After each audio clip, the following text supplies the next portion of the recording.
तजियाकार अतर काज़मी हमारे साथ हैं, उनसे बात करते हैं। अतर साहब, खान साहब की बड़ी तवील और बड़ी जज्बाती सी तकरीर थी और जिसमें उन्होंने ये भी कहा था कि मैं सारों को इम्प्लोर किया था कि आप ज़रा गौर से सुनें और मैं एक रोड मैप जो है, एक फ्यूचर प्लान जो है वो बताने लगा हूँ। और इसमें सबसे पहले बात कर लेते हैं अमेरिका वाले इशू की। Let's talk about that. वो अमरीकी साजिश की बात करते करते अमरीकी सफ़ीरों से मुलाकातों, इमदाद और वहाँ PR की कोशिशों को जस्टिफाई कर रहे हैं और ये कह रहे हैं कि अमेरिका से कोई दुश्मनी नहीं। तो ये हमें बात जो है वो कल बड़ी मुख्तलिफ लगी, पहले हमने बिल्कुल नहीं ऐसी सुनी थी। तो क्या ये बात अमरीकी साजिश के बयानिए के ख़िलाफ़ नहीं है? लग नहीं रहा आपको ज़रा इन्होंने अपना जो नज़रिया है वो शिफ्ट किया है? देखिए, मेरा नहीं ख्याल कि ये उस बयानिए के खिलाफ है। भी उन्होंने दोबारा ये बताया, बल्कि अपनी तकरीर में उन्होंने 26 साल पुरानी भी अपनी तकरीर सुनाई जिसमें उन्होंने कहा कि अमेरिका से दोस्ती करेंगे, गुलामी नहीं करेंगे। तो इसमें तो दो कोई बयानिए मुझे तो नहीं लगते, इसलिए कि जब वो अमेरिकी टीवी पे भी जाते हैं, CNN पे भी बैठ के उन्होंने किसका नाम लिया? अमेरिकी रजीम चेंज का बयानिया अपना पेश किया, डोनाल्ड लू का नाम लिया अमेरिकी टीवी के ऊपर बैठ के भी। तो या फिर तो ये होता ना कि वो यहाँ पे किसी और का नाम ले रहे होते, अमेरिकी टीवी पे जब वो जाते हैं वो वहां पे किसी और का नाम लेते, फिर तो ये बात बनती थी जो आप उठा रहे हैं। लेकिन अगर हम देखें तो उन्होंने वही बात की कि मेरी हुकूमत जो है वो गैर मुल्कियों की एक तरह की साजिश से गिरी। उन्होंने दोबारा मीर जाफर का जिक्र भी किया, मीर सादिक का जिक्र भी किया। तो वो और उनका वोटर कंफ्यूज नहीं है, कंफ्यूज हमारे बहुत सारे दोस्त, दानिश्वर और दीगर दोस्त कंफ्यूज हो गए। उनको समझ नहीं आ रही है कि ये हो रहा क्या है। इसलिए कि अगर कंफ्यूज होते तो इस तरीके से अवाम हर जगह पे उनके पीछे पीछे ना निकलते, ना इस तरह उनको वोट मिलते ज़िमनी इंतखाबात में। तो मेरे ख्याल में ना उनका वोटर कंफ्यूज है, ना मुझे वो कंफ्यूज लगते हैं। लेकिन हाँ, बहुत सारे दोस्त मुझे इस तरह के कंफ्यूज लगते हैं जो इस तरह का, जिनको ये तासुर मिलता है कि शायद इसमें कोई दो किस्म की बयानी है। अच्छा अतर साहब, ये बताइएगा कि खान साहब इलेक्शन के लिए सड़कों और जलसों का ऐलान कर रहे हैं, लेकिन ये सब जानते हैं कि जलसों बल्कि धरनों से भी हुकूमतें बदली नहीं जा सकती। इससे पहले भी ये सब कुछ हो चुका है। तो ये सब डायलॉग से ही मुमकिन होता है और होना भी चाहिए। जमहूरियत में डायलॉग को ही प्रायोरिटी दी भी जानी चाहिए।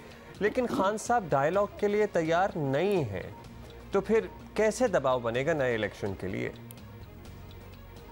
हाँ, ये बड़ा इंपॉर्टेंट क्वेश्चन है। देखिए, ऑब्वियसली कि अगर हम आगे बढ़ेंगे, किसी किस्म के बहरान से निकलेंगे, तो बातचीत करनी पड़ेगी खान साहब को भी, उनकी जमात को भी, दीगर जमातों को भी। एक जो अच्छी चीज़ हमने देखी कि सदर मुमलिकत का भी कोई इस किस्म का थोड़ा सा पॉजिटिव बयान आया, जिससे ये तासुर मिलता है कि बातचीत होनी चाहिए। तो खान साहब को भी देखना चाहिए कि जो ये जमातें हैं हुकूमत में, अगर आपने इंतखाबात की तरफ जाना है तो आपको इनसे बात करनी पड़ेगी और फिर ही आप इंतखाबात की तरफ जाएंगे। लेकिन ये जो अवाम में वो निकले हैं, सड़कों पर निकले, मेरे ख्याल में ये बड़ा बेहतरीन उनका मूव है। इसलिए कि अगर यहाँ से वो आगे जाते हैं इंतखाबात की तरफ, तो पहले ही उन्होंने एक मोमेंटम बनाया होगा, तो उनके लिए इंतखाबात में जाना आसान होगा।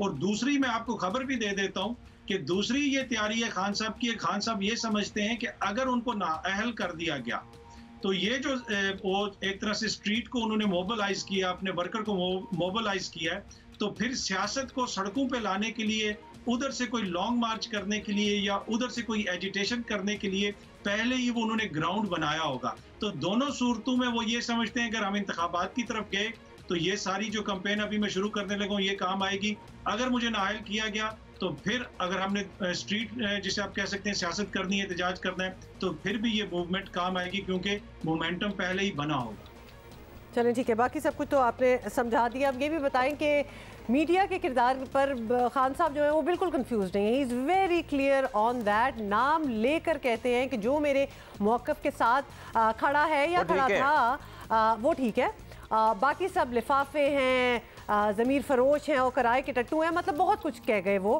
तो क्या कहेंगे आप? देखिए, मीडिया के अंदर बहुत सारे लोग हैं जो मेरे मौकिफ से बिल्कुल, उनका मौकिफ बिल्कुल जिसे आप कहते हैं ऑपोजिट है।